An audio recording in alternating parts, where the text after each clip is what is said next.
پارہ نمبر 21 سورۃ لقمان آیت نمبر 6۔ اعوذ باللہ من الشیطان الرجیم بسم اللہ الرحمن الرحیم ومن الناس من یشتری لہو الحدیث لیضل عن سبیل اللہ بغیر علم ویتخذها ہزوا اولئک لہم عذاب مہین۔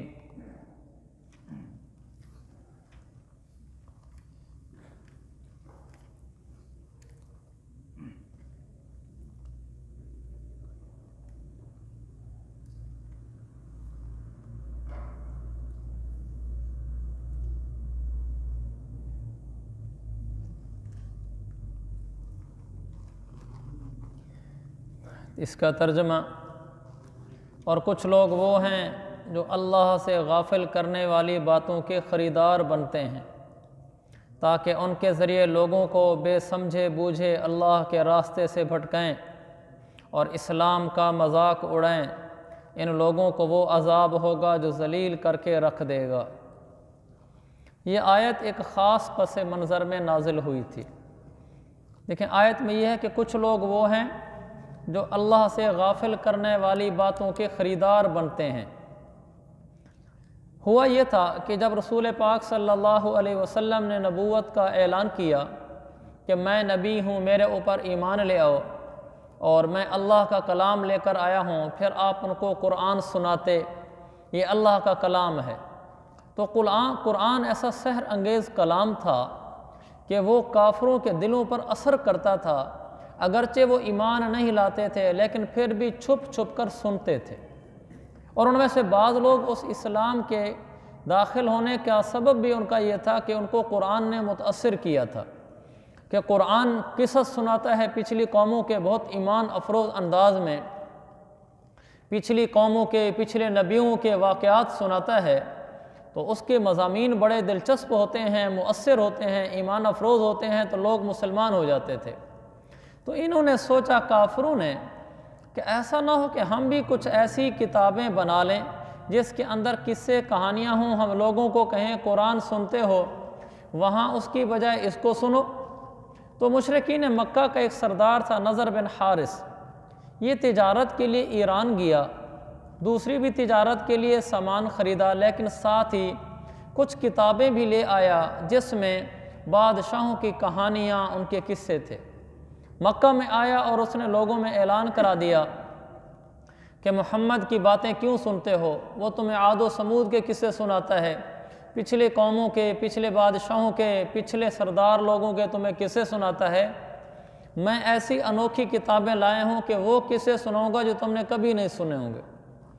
تو وہ پھر لوگوں کو یہ کتابیں دیتا تھا کہ یہ کتابیں پڑھو، اس میں پچھلے بادشاہوں کے قصے لکھے ہوئے ہیں۔ تو قرآن مجید نے یہ بتایا کہ اگر کوئی لوگ ان قصوں کو سننے میں لگ گئے تو چونکہ وہ قصے ان کو اللہ کی یاد سے غافل کرنے والے تھے، وہ قصے انسان کو قرآن سے اور اہل قرآن سے اور اللہ کے نبی سے دور کرنے والے تھے، تو اللہ تعالیٰ نے ان کی مذمت فرمایا یہ لوگ وہ ہیں اولئک لہم عذاب مہین، ان کے لیے بڑا دردناک عذاب ہے۔ تو اس آیت سے یہ معلوم ہوا، کوئی بھی ایسا کام کرنا جس سے لوگ ہمارے مسلمان بھائی وہ دینی باتوں سے دور ہو کر دنیاوی چیزوں میں مشغول ہو جائیں، ایسے آدمی کے لیے بھی دردناک عذاب ہوگا۔ دنیاوی چیزوں میں مشغول ہو جائیں کیا مطلب؟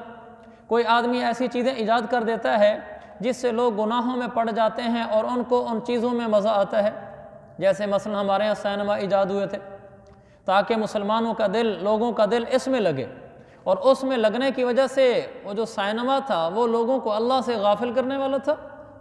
تو جو آدمی بھی لوگوں کو اس چیز کی طرف بلائے گا جو ان کو اللہ سے غافل کر دے، اس آدمی کے لیے دردناک عذاب ہوگا۔ آج بھی اس کی کئی شکلیں موجود ہیں ہمارے معاشرے میں کہ لوگ ان چیزوں کی طرف لپکتے ہیں جس کی وجہ سے نمازوں سے غافل ہو جاتے ہیں، آخرت سے غافل ہو جاتے ہیں۔ ہر وہ کام جس میں لگ کر انسان آخرت سے غافل ہو جائے اس کو شریعت نے منع قرار دیا ہے۔ اسی ضمن میں موسیقی ہے، موسیقی سننے سے انسان اللہ سے غافل ہو جاتا ہے، اللہ کے رسول صلی اللہ علیہ وسلم سے غافل ہو جاتا ہے۔ لہٰذا ہر وہ چیز جو انسان کو شریعت سے دور کر دے، اللہ سے غافل کر دے، احکام دینیہ پر چلنے سے اس کو بیزار کر دے، یہ چیز لہو الحدیث ہے اور یہ چیز انسان کو گمراہ کرنے والی ہے۔ ان چیزوں میں پڑھنے والے لوگ دردناک عذاب کا شکار ہوں گے، کیونکہ انہوں نے اللہ رسول کو بھلا دیا تھا۔ کوئی ایسی ریفریشمنٹ جو انسان کو اللہ سے غافل کر دے، یہ بالکل ناجائز ہے، بالکل حرام ہے۔ انسان کو ریفریشمنٹ کی اجازت دی گئی، کھیلنے کودنے کی اجازت دی گئی، لیکن ان حدود و قیود کے ساتھ اجازت دی گئی کہ اللہ کا حکم نہ پامال ہونے پر۔ کرکٹ کھیلنا فی نفسی ہی جائز ہے، یعنی فی نفسی کا مطلب بذات خود جائز ہے، کوئی گناہ کی چیز نہیں ہے، لیکن اگر اس کے ساتھ ایسے لوازمات جمع ہو جائیں جو انسان کو نماز سے غافل کر دیں، اس کی نماز چھڑوا دیں، پھر یہ کرکٹ بھی ناجائز ہوگی۔ بیڈمنٹن کھیلنا بذات خود جائز ہے، لیکن اگر اس کو اس طریقے سے کھیلا جانے لگے کہ نمازیں بھی درمیان میں فوت ہو جائیں تو پھر یہ کھیلنا بھی درست نہیں ہوگا۔ موبائل کا استعمال بذات خود جائز ہے، لیکن ایسا اس کے استعمال میں لگ جانا کہ نمازیں اور شریعت کے دوسرے احکامات چھوٹنے لگ جائیں، پھر یہ استعمال بھی جائز نہیں ہوگا۔ تو ہماری ساری زندگی کا مقصد اللہ کی رضا والے اعمال کی طرف لپکنا، ان اعمال سے دور بھاگنا ہے جو اعمال انسان کو اللہ سے غافل کر دیتے ہیں۔ اسی ضمن میں وہ قصے، کہانیاں، وہ ناول، وہ افسانے آتے ہیں کہ جن کو پڑھنے سے انسان میں جنسی خواہشات ابھرتی ہیں۔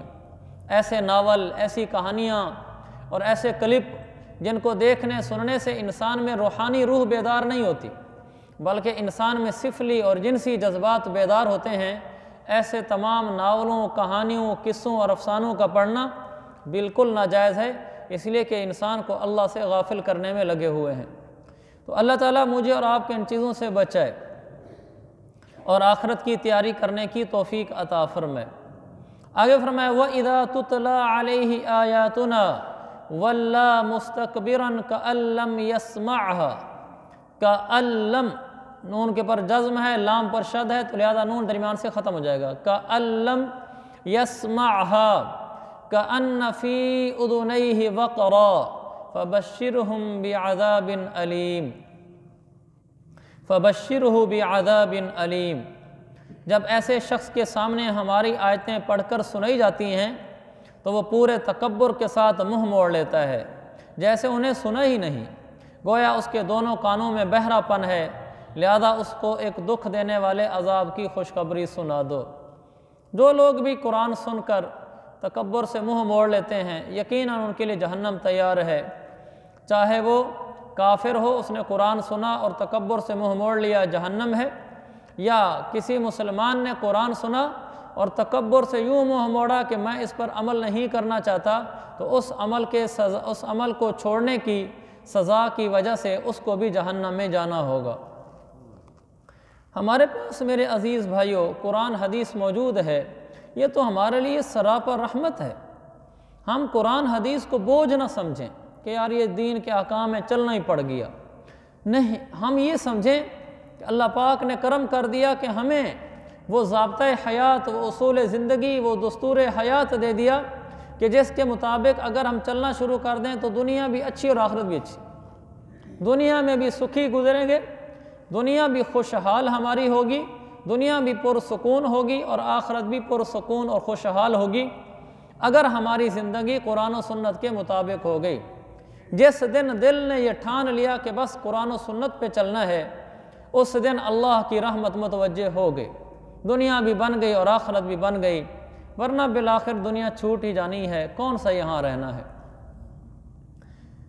دنیا کے عیش و غم کا کیا حساب کتاب ہے، آخر ایک دن عیش چھوٹ جاتا ہے، غم بھی چھوٹ جاتا ہے، انسان یہاں سے چلا جاتا ہے، دکھ والا انسان بھی چلا جاتا ہے، سکھ والا بھی چلا جاتا ہے، لیکن کامیاب وہ ہے جو انسان شریعت کے مطابق زندگی گزارتا ہوا یہاں سے چلا جائے۔ اللہ اکبر۔ ان الذین آمنوا وعملوا الصالحات لهم جنات النعیم خالدین فیہا وعد اللہ حقا وہو العزیز الحکیم۔ جو لوگ ایمان لے آئے اور انہوں نے نیک عمل کیے، ان کے لیے نعمتوں کے باغات ہیں، ہمیشہ وہ ان میں رہیں گے، یہ اللہ کا سچا وعدہ ہے، وہ اقتدار کا بھی مالک ہے، حکمت کا بھی مالک ہے۔ قرآن بار بار اس مضمون کو بیان کرتا ہے کہ نیک اعمال والے نعمتوں کے باغات میں رہیں گے، ہمیشہ رہیں گے، یہ بات حق ہے، سچ ہے۔ لیکن شیطان نے ہمیں ایسے ہماری آنکھوں پہ پٹیاں چڑھا رکھی ہیں، ہمیں آخرت بالکل ایک فلسفہ اور افسانہ لگتا ہے، دنیا کی زندگی ایک حقیقت نظر آتی ہے، حالانکہ دنیا کی زندگی ایک خواب ہے، آخرت کی زندگی ایک حقیقت ہے۔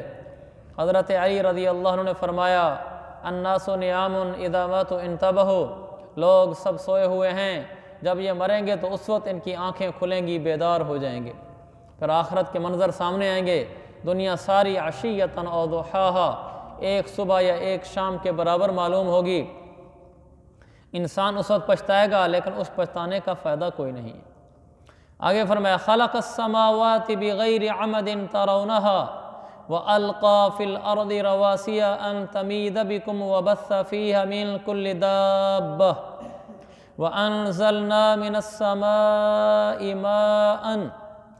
مَاءً میم پڑھیں گے، فَأَنبَتْنَا فِيهَا مِن كُلِّ زَوْجٍ كَرِيمٍ۔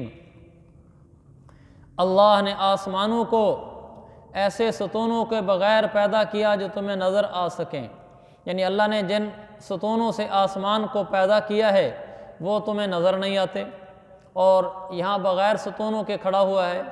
اللہ نے کن ستونوں سے پیدا کیا ہے؟ ستون کا مطلب ہوتا ہے سہارا دینے والی چیز۔ اللہ نے آسمان کو سہارا دیا ہوا ہے اپنی قدرت کے ذریعے سے، بس اللہ کی قدرت ہی ستون ہے، اور اللہ کی قدرت نظر تو نہیں آتی۔ اس لیے آسمان جن ستونوں کے سہارے کھڑا ہے، یعنی جس طاقت کے سہارے کھڑا ہے، وہ طاقت اللہ کی قدرت ہے، اور وہ انسان کو آنکھوں سے نظر نہیں آتی۔ آگے فرمایا، اور وہ اللہ ہے جس نے زمین میں پہاڑوں کو ڈال دیا، یعنی پہاڑ گاڑ دیے، اس لیے کہ تمہیں لے کر ڈگمگائے نہیں۔ پہاڑ اس لیے بنائے گئے ہیں تاکہ زمین ہلے نہیں۔ اس کو تو سائنس نے بھی ثابت کیا۔ شروع کے دروس میں نے کچھ تفصیل سے بھی عرض کیا تھا کہ پہاڑوں کے لگانے کی یہ خاصیت ہے کہ اللہ نے جب زمین کو پیدا کیا تو زمین ہلنے لگی، اللہ تعالیٰ نے اس میں پہاڑ ڈال دیے۔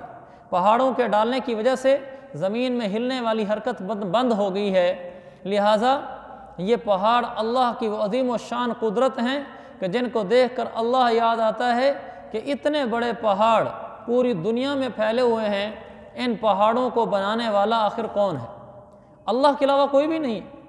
بنانے والا تو بڑی دور کی بات ہے، کوئی ایسا بھی نہیں ہے جو ان پہاڑوں کی تعداد ہی بتا دے، کوئی ایسا بھی نہیں ہے جو ان پہاڑوں کا وزن بتا دے، کوئی ایسا نہیں ہے جو ان پہاڑوں میں پڑے ہوئی چٹانوں اور پڑے ہوئے پتھروں کی تعداد بتا دے۔ انسان بیچارہ کیا ہے، اور اللہ نے ساری دنیا میں پہاڑ پھیلا دیے، یہ اس کی طاقت ہے۔ آگے فرمایا، وَبَثَّ فِيهَا مِن كُلِّ دَابَّةٍ، اور اس نے زمین میں ہر قسم کے جانور پھیلا دیے ہیں۔ ہر قسمی جانور زمین میں پھیلے ہوئے ہم دیکھتے ہیں، جانور ہیں، چرند ہیں، پرند ہیں، سب اللہ نے پھیلائے ہوئے ہیں۔ پھر فرمایا، ہم نے آسمان سے پانی برسایا اور اس زمین میں ہر قابل قدر قسم کی نباتات اگائیں، زمین میں عمدہ قسم کی نباتات اگائیں۔ جتنی جڑی بوٹیاں ہیں ان کا کوئی نہ کوئی فائدہ ہوتا ہے، ہر بوٹی کا کوئی نہ کوئی فائدہ ہے، تو فرمایا یہ سارا نظام ہمارا بنایا ہوا ہے۔ آگے فرمایا، ھذا خلق اللہ فارونی ماذا خلق الذین من دونہ بل الظالمون فی ضلال مبین۔ یہ ہے اللہ کی تخلیق، اب ذرا مجھے دکھاؤ کہ اللہ کے سوا کسی نے کیا پیدا کیا ہے۔ بات دراصل یہ ہے کہ ظالم لوگ کھلی گمراہی میں مبتلا ہیں۔ سب کچھ اللہ کا پیدا کیا ہوا ہے، اللہ کے علاوہ کسی نے کچھ پیدا نہیں کیا، لیکن جو انسان گمراہی میں جا پڑے اس کو ان آنکھوں سے بھی اللہ کی قدرت نظر نہیں آتی۔ آگے رکوع شروع ہو رہا ہے حضرت لقمان علیہ السلام کی نصیحتوں کے بارے میں۔ یہ تقریباً کوئی 9 آیات پر مشتمل ہے، 8 آیات پر۔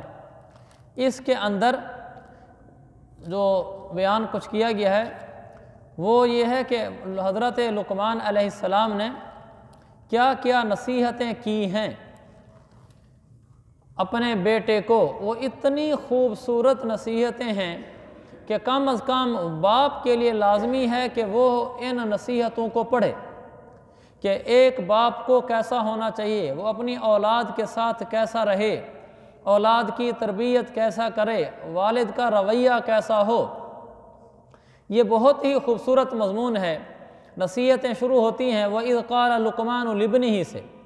یہ نصیحتوں والا مضمون کل شروع کریں گے، آج اس کے پہلے والی آیت میں کر لیتا ہوں، اور کل سے ہم اس کی نصیحتیں شروع کریں گے ان کی۔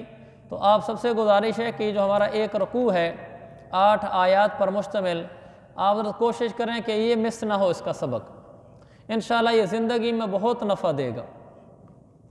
تو شروع یہاں سے، نصیحتیں تو کل شروع ہوں گی لیکن ایک آیت میں پڑھ دیتا ہوں۔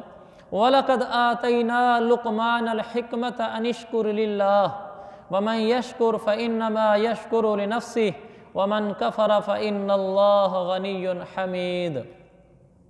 ہم نے لقمان کو دانائی عطا کی تھی اور ان سے کہا تھا کہ اللہ کا شکر ادا کرتے رہو۔ اس سے معلوم ہوا لقمان علیہ السلام کو نبوت نہیں ملی تھی، لقمان علیہ السلام کو اللہ نے سمجھداری عطا فرمائی تھی۔ تو لقمان ایک دانشور، دانشمند، سمجھدار، فہیم، فرزانہ آدمی تھے، وہ نبی نہیں تھے۔ اللہ نے ان سے فرمایا تھا کہ اللہ کا شکر کرو، پھر فرمایا وَمَن يَشْكُرْ فَإِنَّمَا يَشْكُرُ لِنَفْسِهِ، جو آدمی شکر کرتا ہے وہ اپنے بھلے کے لیے کرتا ہے۔ وَمَن كَفَرَ، اور جو آدمی ناشکری کرتا ہے، فَإِنَّ اللَّهَ غَنِيٌّ حَمِيدٌ، تو اللہ بڑا بے نیاز ہے، قابل تعریف ذات ہے۔ اللہ کو کسی کی تعریف کی بھی ضرورت نہیں ہے۔ اگر ہم لوگ اللہ کے شکر کرتے ہیں، اس میں اللہ کی بے نیازی اب بھی موجود ہے کہ اس کو ہماری تعریف اور شکر کی بھی ضرورت نہیں ہے، ہم اپنے بھلے کے لیے شکر کر رہے ہوتے ہیں۔ زندگی کا سبق ہے کہ انسان ہر وقت شکر میں لگا رہے، یہ زبان شکر کی عادی ہو، ہر وقت اللہ تیرا شکر، ہر وقت اللہ تیرا شکر، چھوٹی چھوٹی باتوں پر بھی اللہ کا شکر۔ اللہ کے نبی نے ہمیں یہی سکھایا ہے۔ آدمی ہر روز واش روم جاتا ہے اور کئی دفعہ جاتا ہے۔ حدیث میں ہے کہ جب آدمی بیت الخلاء سے باہر آئے تو پھر یہ دعا پڑھے، یہ دعا حدیث میں آئی ہے، الحمدللہ الذی عافانی، اللہ تعالیٰ شکر ہے اس اللہ کا جس نے مجھے عافیت عطا فرمائی، اس تکلیف دہ چیز سے جو پیٹ میں تکلیف پیدا کر رہی تھی، اللہ نے اس کو باہر نکال دیا۔ اس لیے کہ اگر انسان کا پیشاب رک جائے تو یہ ناقابل برداشت تکلیف ہے، اور اگر انسان کا بڑا قضاء حاجت کا تقاضا رک جائے یہ علیحدہ ایک تکلیف ہے۔ ان چیزوں کا وقت پر اخراج ہوتے رہنا یہ اللہ کی طرف سے نعمت ہے۔ ہر دفعہ بیت الخلاء سے باہر نکلنے پر دعا پڑھنا یہ کتنا بڑا اللہ تعالیٰ کا احسان ہے۔ الحمدللہ الذی اذھب عنی الاذی وعافانی، شکر ہے اس اللہ کا جس نے مجھ سے تکلیف کو دور کیا، بیت الخلاء سے باہر نکلنے کی دعا، جس نے مجھ سے تکلیف کو دور کیا اور مجھے عافیت دی۔ یہاں بھی شکر پڑھا جا رہا ہے، حالانکہ دن میں کئی دفعہ آدمی بیت الخلاء جاتا ہے، لیکن ہر دفعہ الحمدللہ الحمدللہ، کھانا کھانے کے بعد الحمدللہ مسنون دعاؤں میں ہے، پانی پینے کے بعد الحمدللہ کہنا مسنون دعا ہے۔ اللہ کے نبی نے ہمیں ہر بات میں الحمدللہ الحمدللہ سکھایا۔ کسی آدمی کو دیکھ لیا وہ تکلیف میں ہے، آپ میں وہ بیماری نہیں ہے، تو اس کو دیکھ کر بھی الحمدللہ کہ اللہ تعالیٰ کا شکر ہے جس نے مجھے اس تکلیف سے بچایا جس تکلیف میں یہ بندہ ہے، یہ مسنون دعا ہے۔ تو اس پر بھی اللہ کا شکر ادا کرنا، ہر لمحے انسان شکر میں ڈوبا رہے، ہر لمحے انسان شکر میں ڈوبا رہے۔ حدیث میں اس آدمی کی بھی تعریف کی گئی ہے جو کھانا کھاتا ہے، ایک لقمہ توڑتا ہے تو بھی اللہ کا شکر ادا کرتا ہے، پانی کا گھونٹ پیتا ہے تو بھی اللہ کا شکر ادا کرتا ہے۔ تو بعضوں کو ڈاکٹر روک دیتے ہیں، آپ نے کھانا نہیں پینا نہیں، تو بڑی مشکل زندگی ہوتی ہے۔ ہمارا ساتھی تھا علی محمد، ہم اکٹھے مدرسے میں پڑھتے تھے، تو اس کے پیٹ میں کوئی السر ہو گیا، ڈاکٹر نے 1 مہینے تک روٹی سالن روک دیا، 1 مہینے تک وہ دودھ، ڈبل روٹی، اس طرح کی کچھ غذائیں کھایا کرتا تھا۔ کتنی بڑی بات ہے 1 مہینہ روٹی نہ ملنا، 1 مہینہ، اور ہم ہر روز کھاتے ہیں، ہمیں اس کا کبھی احساس ہی نہیں ہوا کہ یہ بھی کوئی شکر، کیونکہ روٹین میں آ چکا ہے۔ اس پر بھی شکر ہے، اللہ تعالیٰ شکر ہے کھانا دیا۔ ساری زندگی میرے عزیز بھائیو شکر کرتے رہیں۔ سب سے بڑا شکر یہ ہے کہ اللہ نے ہمیں مسجد سے جوڑا، اللہ نے ہمیں قرآن سے جوڑا، اللہ نے ہمیں اسلام عطا فرمایا، یہ سب سے بڑا شکر ہے۔ تو زیادہ شکر تو اسی کا کرنا چاہیے کہ اللہ تعالیٰ شکر تو نے مجھے مسلمان بنایا۔ اللہ تعالیٰ ہم سب کو شکر گزار لوگوں میں شامل فرمائے۔ سردیاں شروع ہو گئی ہیں، آپ حضرات اپنے دوست احباب کو بھی دعوت دیں، درس